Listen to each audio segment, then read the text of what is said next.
Oi pessoal, tudo bem com vocês? Espero que todos estejam bem aí.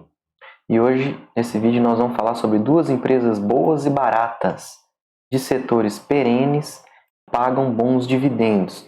Principalmente para quem está iniciando aí nesse mundo dos investimentos em ações, né? Sempre bom a gente olhar para essas empresas de qualidade, que têm um lucro recorrente, lucram com consistência, têm um endividamento baixo, né? Uma dívida controlada, de bons setores, bancos, seguradoras, saneamento, energia principalmente, né? A gente vai falar mais daqui a pouquinho sobre isso.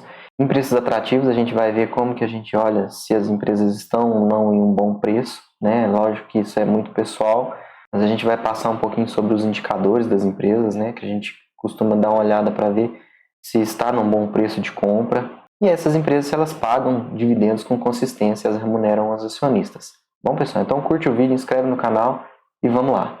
Bom, pessoal, principalmente para quem está começando na Bolsa de Valores, né, fica aquela insegurança de se investir em ações, medo de perder o dinheiro investido, de ver seu patrimônio deteriorando. Então, hoje a gente vai falar sobre boas empresas, lembrando que não é recomendação de investimento, eu vou apenas citar duas empresas que fazem parte dos meus estudos aqui, tá? E aí você avalia e vê se isso tem valor para você tomar a sua própria decisão. Então a gente tem que sempre procurar encontrar, pessoal, boas empresas, né? Empresas de qualidade, de bons setores na Bolsa de Valores, a gente vai falar sobre isso daqui a pouquinho, em preços bons, atrativos, e aí eu vou falar um pouquinho sobre os indicadores dessas empresas, como é que a gente vê se ela está realmente num preço bom e que pagam bons dividendos, né? Que é o que a gente quer, que essas empresas nos remunerem aí ao longo do tempo, para a gente poder formar uma renda passiva com elas, sem precisar fazer nada. Esse dinheiro cai na conta da gente simplesmente por possuir essas ações em carteira.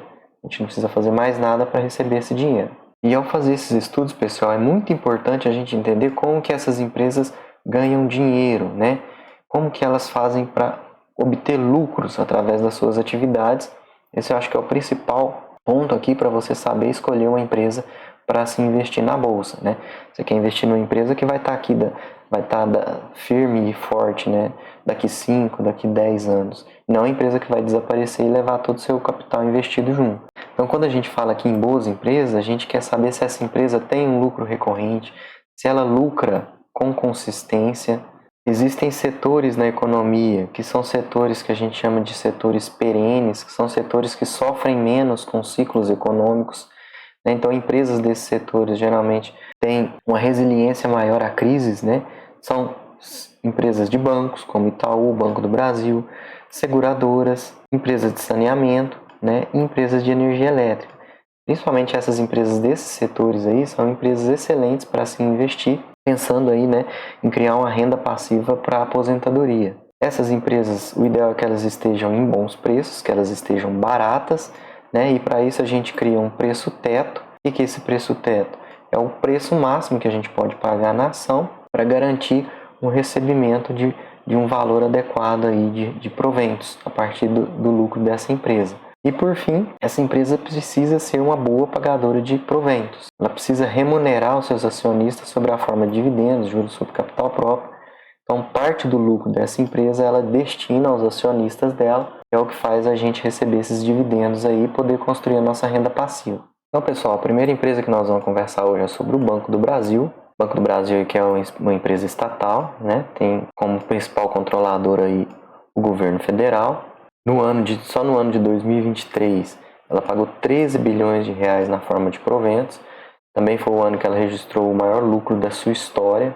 Esses 13 bilhões de reais correspondeu aí R$ 4,57 por ação. Lembrando que isso corresponde a apenas 40% do lucro que ela teve nesse ano. O que quer dizer isso, pessoal? De cada R$100 que ela lucrou em 2023, apenas 40%, apenas R$40 ela pagou na forma de JCP. O restante ela reinvestiu no banco para continuar crescendo. E ela já adiantou que para 2024, né, ela vai elevar esse payout para 45%. Então, se ela continuar lucrando muito esse ano, o acionista vai ser melhor remunerado porque ela vai receber um percentual maior desse lucro. O Banco do Brasil tem uma participação muito forte na área do agronegócio. Só na safra 2023-2024 foi 120 bilhões de reais desembolsados. Então, hoje ele é o principal parceiro aí comercial do agronegócio no Brasil, que é uma atividade extremamente importante para a economia brasileira. E avaliando alguns indicadores aí, né, do Banco do Brasil, hoje ele está cotado a R$ 55,56. Nos últimos 12 meses teve uma valorização de mais de 60%. Se a gente olhar aqui, as cotações dele teve um grande avanço, né, ao longo do último ano aí. Mas quando a gente olha os indicadores, pessoal, percebam que o índice preço sobre lucro está em 4,98. Se a gente olhar aqui no histórico dele, geralmente ele negocia a 6,38, então está bem abaixo do que ele costuma negociar. Isso é um indicativo que a empresa pode estar barata. O preço sobre valor patrimonial está 0,94. Significa que se você pagando esse valor no preço da ação aqui, você está comprando o banco com um desconto de 6%. E na média histórica do banco, ele sempre negociou próximo de 1. Então é um outro indicativo também que o Banco do Brasil está barato, né? Por esses indicadores. Tem uma margem líquida aí de mais de 10%, que é considerado muito saudável. Tá? A gente percebe que está acima, inclusive, da média dele, que é de 10%. É um banco que tem um ROI muito interessante, né? De 18%, quase 19%. A média dele é de 16%. Então, nesses últimos anos, ele vem performando muito bem, né? Então é um banco que gera lucro, né? Se a gente pegar o índice aí, anual composto dele, também a gente vê que na média é 8,36 e hoje está quase 12%. Além disso, quando a gente pensa em dividendos, a gente vê que é um banco que nunca falhou nenhum ano no pagamento de dividendos, pagou dividendos em todos os anos e nos últimos anos aí vem pagando um valor muito considerável. Em 5 anos, a média de dividend yield que o banco pagou foi de 7,32%. Se a gente olhar aqui também o lucro líquido, né? Um banco que, por mais que tenha oscilado o lucro aqui em meados de 2013, é um banco que tem aumentado aí a sua lucratividade e no longo prazo, como a gente sabe que cotação segue lucro, as cotações também têm acompanhado. Por isso, justifica esse aumento aí expressivo nas cotações nos últimos 12 meses. O Banco do Brasil é um dos maiores bancos do Brasil, tem mais de 200 anos de história aí, então já passou por guerras mundiais, pandemia, várias crises econômicas e segue aí gerando lucro e dando retorno para os seus acionistas. Então é uma empresa para quem está querendo formar uma carteira previdenciária, para o investidor iniciante, uma empresa resiliente, uma empresa de um setor perene, uma excelente empresa para ser estudada aí visando investimento. A segunda empresa é a Transmissão Paulista, código de negociação TRPL4, é uma empresa do setor de transmissão de energia. E como que essas empresas de transmissão ganham dinheiro, né, pessoal? Elas têm receitas previsíveis e blindadas contra a inflação. Por quê? Porque elas recebem pela disponibilidade da rede, sem risco de demanda ou preço reajustado anualmente pelo IPCA, que é o índice de inflação. Então ela arremata um determinado lote, constrói aquela linha de transmissão para levar energia de um lugar para o outro, e independente se vai passar energia ali ou não, ela está recebendo por estar deixando disponível aquela linha de transmissão ali. E esse valor que ela recebe é corrigido geralmente por IPCA ou por IGPM, ou seja, fica protegido da inflação. Então, um dos setores aí mais previsíveis, é considerado o filé mignon do setor de energia e um dos setores com a receita mais previsível da Bolsa. Ela é controlada por uma multinacional estatal colombiana, né, que tem atividades aí em vários países da América Latina, inclusive no Brasil. Conta hoje com quase 50 mil quilômetros de circuito de transmissão. No Brasil, ela é a líder em transmissão de energia e continua arrematando novos lotes e aumentando essa operação aqui no nosso país. Hoje ela conta com 20 mil quilômetros de linha de transmissão. Além disso, tem várias outras unidades em construção. À medida que ela vai arrematando novos lotes, ela vai aumentando a sua capacidade de gerar valor ao acionista, né? E falando em geração de valor ao acionista, desde 2012 até 2023, aproximadamente 10 anos, ela gerou um retorno anual médio de 18,5%, enquanto o CDI, se você tivesse deixado dinheiro só no CDI, teria rendido 9%, no IPCA 6,1% e no Ibovespa 6,8% de média. Então quem investiu R$1.000 lá em dezembro de 2012, chegou em junho de 2023 com R$4.869. Quem deixou esse dinheiro investido no CDI teria praticamente a metade disso. Então, analisando os indicadores aí da Transmissão Paulista, hoje ela está cotada a R$ 24,76, uma variação nos últimos 12 meses aí de 22%.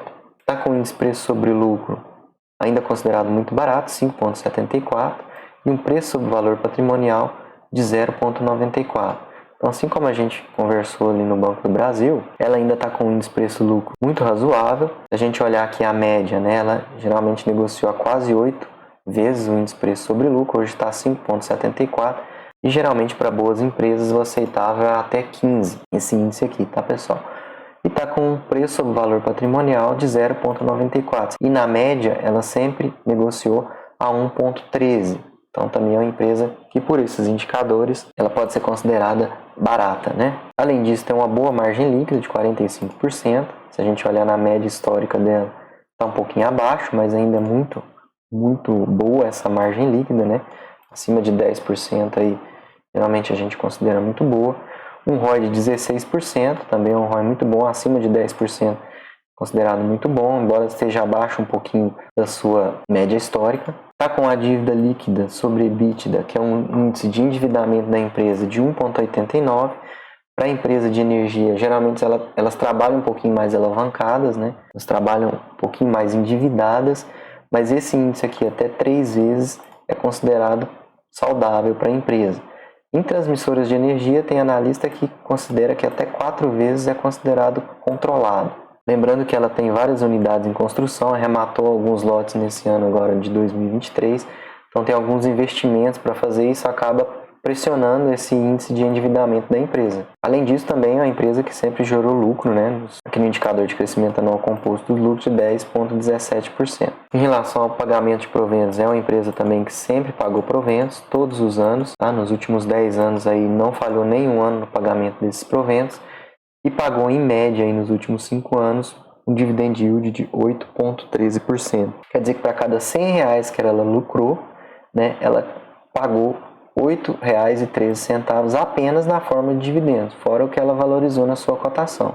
Certo, pessoal? Então falamos sobre duas empresas aí boas pagadoras de dividendos, né? Eu particularmente tenho as duas na minha carteira, sou acionista das duas empresas. Comenta aí se você tem essas empresas na sua carteira. Até o próximo vídeo, valeu, falou, até mais.